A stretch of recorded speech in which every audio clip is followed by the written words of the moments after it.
lawmakers. Many men and women enlist in the military to help pay for college, only to find out that it's still too expensive when they get out. Now, Colorado lawmakers are looking to change that, making sure all vets qualify for in-state tuition. Political reporter Eli Stokel is live tonight with more on today's vote. Eli?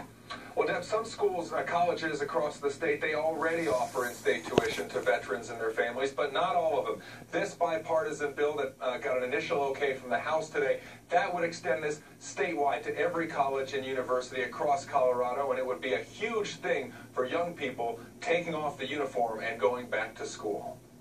After 4 years as an Army intelligence analyst, Brittany Barges is just 2 months away from completing her undergrad degree at Metro State University in Denver.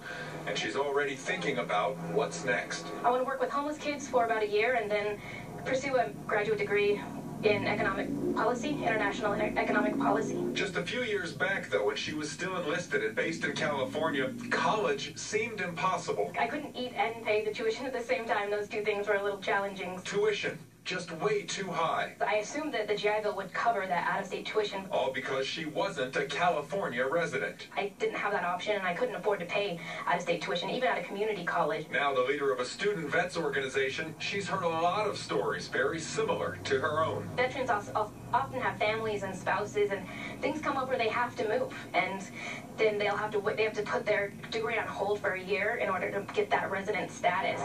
If Colorado passes a bipartisan bill making sure that vets get in-state tuition at every college and university across the state, it will remove a major barrier for vets and even encourage more of them to settle here. So they're going to see that and they're going to be like, oh, Colorado's a place where I'm going to be appreciated. Colorado's a place where life isn't going to be quite so hard for me, and my transition will be a little bit easier. This seems like such a no-brainer. Got bipartisan support today at the Capitol. Looks like a slam dunk to pass. Makes you wonder why it hasn't happened yet. Really, this is just closing a loophole that exists. Lawmakers haven't gotten around to it yet. But really, it's just aligning Colorado law with federal requirements. In fact, the money for this is coming from Washington through the GI Bill to help Colorado universities and colleges offset the costs. Reporting live, Eli Stokel, Fox 31, Denver. Thanks, Eli.